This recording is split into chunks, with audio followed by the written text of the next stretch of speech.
জি hello, আসসালামু আলাইকুম সম্মানিত শ্রোতা। আমি অ্যাডভোকেট সাদ্দাম হোসেন আছি আপনাদের সাথে। আজকে আলোচনা করব হিন্দু আইনে নারীরা বিবাহ বিচ্ছেদ বিশেষ ক্ষেত্রে বিবাহ বিচ্ছেদ করতে পারেন কি না, কিংবা পুনরায় বিবাহ করতে পারেন কিনা, এবং যদি হিন্দু নারীরা বিবাহ বিচ্ছেদ ঘটিয়ে পুনরায় বিবাহ করেন তাহলে বাংলাদেশের আইন অনুযায়ী তারা কি ধরনের আইনগত সমস্যার মুখোমুখি হতে পারেন, কিংবা বিবাহ বিচ্ছেদের পরিবর্তে তিনারা কোন পদ্ধতিটা বেছে নিতে পারেন সেই বিষয়ে আলোচনা করব। তো চলুন আলোচনা শুরু করা। বাংলাদেশের হিন্দু ধর্মাবলম্বীরা হিন্দু আইনের যে দুটি স্কুল আছে, দায়ভাগা এবং মিতাক্ষরা, এর মধ্যে দায়ভাগা প্রিন্সিপাল অনুযায়ী শাসিত হন। তাদের জন্য পরে আর আপডেটেড আইন খুব একটা আসে নাই, যে কারণে ক্লাসিক হিন্দু ধর্মে যেই রীতিনীতি ছিল, আইনগুলা ছিল, সেগুলা অনুযায়ী তারা শাসিত হয়ে থাকেন। যে কারণে বাংলাদেশের যে আইন সে অনুযায়ী হিন্দুরা বিবাহ বিচ্ছেদ করতে পারেন না। তাদের কাছে বিয়ে কোনো কন্ট্রাক্ট নয়, কোনো সিভিল কন্ট্রাক্ট বা কোনো ধরনের চুক্তি নয়। এটি হচ্ছে একটি স্যাক্রিমেন্ট, একটি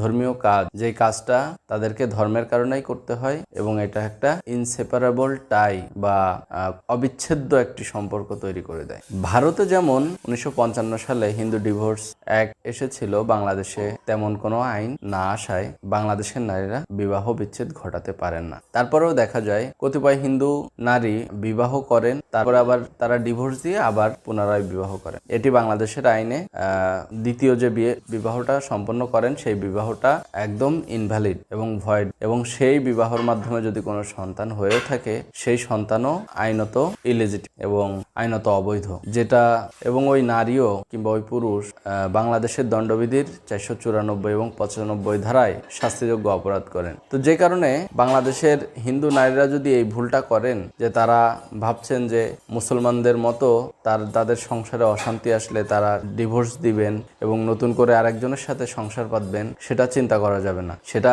যদি আপনি করেন সেটা আইনগতভাবে আপনাকে বিপদে ফেলবে। সেই বিবাহের মাধ্যমে যদি কোনো সন্তান হয় সেই সন্তানকেও বিপদে ফেলবে। হিন্দু আইনে শুধুমাত্র ডিভোর্স বা বিবাহ বিচ্ছেদ দুই ক্ষেত্রে সম্ভব হতে পারে। এর মধ্যে একটি হচ্ছে যে হিন্দু উইডোজ রিম্যারেজ অ্যাক্ট 1856 এর মাধ্যমে, মানে কোনো হিন্দু নারীর স্বামী যদি মারা যায় তাহলে সেই হিন্দু নারী আবারও বিয়ে করতে পারেন। এই যে ঈশ্বরচন্দ্র বিদ্যাসাগর এবং কিছু মহতি মানুষ আন্দোলন করে এই আইনটি নিয়ে এসেছিলেন, এটা আমরা জানি। তো এই আইন অনুযায়ী একজন হিন্দু নারীর স্বামী যদি মারা যান তাহলে তিনি পুনরায় বিবাহ করতে পারেন এবং সেই বিবাহটা ভ্যালিড। তবে এই ক্ষেত্রে তিনি তার পূর্বের স্বামীর সম্পত্তিতে কোনো অধিকারী হবেন না, এবং পূর্বের যে বিবাহ ছিল সেই বিবাহের মাধ্যমে আগত সন্তানদের উপরেও তার কোনো অধিকার থাকবে না। তো এই হলো একটি, যখন হিন্দু নারীর দ্বিতীয়বার বিয়ে করতে পারেন। আরেকটি ক্ষেত্রে হিন্দু নারী দ্বিতীয়বার বিয়ে করতে পারেন সেটি, এবং বিয়েটা তার এক্সিস্টিং